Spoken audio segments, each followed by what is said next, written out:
You can't make this stuff up. It was about a month this week on Thursday night when we had one of those nights that really shouldn't happen, but they happened. It was the 15th, if I'm not mistaken. It was Thursday night, and even though they had told us it was going to snow, maybe people didn't have their snow tires on, I don't know.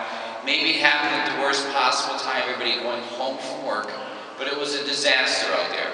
And some of you no doubt were out there, and maybe you didn't get home, or your car didn't get home. I mean, there were cars still on the circle 2 days later, still stuck in snow. You know, a commute that should take 10 minutes from, say, Montage Mountain to Lawrence Granton, took some people 5 and 6 hours. And some of it on foot. The road's supposed to be clear, but it doesn't always work like that.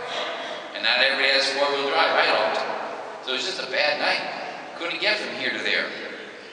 And that's what the scriptures are telling us. God wants a clear path. Like the highway should be very easy for God to come to us for Christmas. There shouldn't be any obstacles or snow and ice, but there's a lot of snow and a lot of ice. That makes it hard for God to come from point A to point B, to get to us. A lot of times He doesn't get to us. A lot of times we miss Christmas. And you might say I'm talking about sin. Not really. Lent is about sin. We talk a lot about that. What sin does is increases the mileage between us and God. And many people have a great distance between themselves and God. And I hope they know it and do something about it. What Advent is talking about is what's on the road, not how long the road is. What are the obstacles, the hills, that make it hard for God to come here into your heart, into your soul. I see three that I think most of my people, and to some degree me, deal with. And they're kind of important. It's emptiness, busyness, and bitterness. Now those things aren't necessarily sinful. Not at all. But they're the things that make it hard to have the joy at Christmas. Like emptiness. Like Mom died during the year. I don't feel like putting up the tree. I hear that. Went through that. I don't feel like celebrating. They ask, why don't people sing in church? Maybe they have nothing about which to sing. And Christmas is when that comes to a head. Or if somebody's in the military, they're not going to be home for Christmas. If only in my dreams. But they're not going to be there at the dinner table. That's hard to celebrate when you're dealing with that. The answer to that problem is prayer. If I had it to do over again the year after my mother died, I would have made an ornament with her name on it. And I'd make sure that went up every year. And I'd just say a little prayer that Mom, you still be here with us. Even if not at the table. I didn't do that. I wasn't smart enough 20 years ago. But that would help ease the loneliness and the emptiness.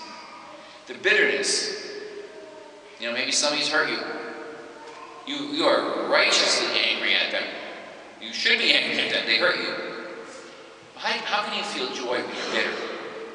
How can you have joy when you're bitter? The answer to that is forgiveness.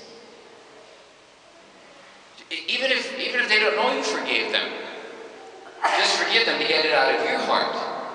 And then there's room for joy. If you're going to carry grudges, how can you welcome them? The road's going to be very bumpy for Jesus to get to your heart. The busyness, I think, inflicts a lot of our people who are hard-working people. We don't have rich. We have a lot of people who have ethnic traditions, do a lot of baking, they're wrapping, they're buying, and it sneaks up on you. And the answer to that is gratitude. Thank God you have people to buy presents for. Thank God you have something to be grateful for. I can take you to Philadelphia and show people who are right now sleeping out in the streets with cockroaches and mice and all sorts of things, with cardboard boxes over their heads. I'm glad I'm busy. I'm glad I have someone to buy presents for. Someone to share cookies, ethnic meal. That's great. That should be a source of gratitude, not angst. All three of those things, emptiness, bitterness, busyness, those can all be dealt with.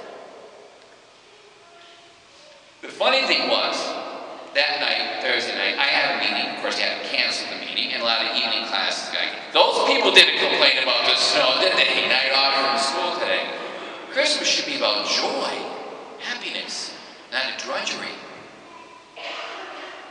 Otherwise, you're observing it, not celebrating it.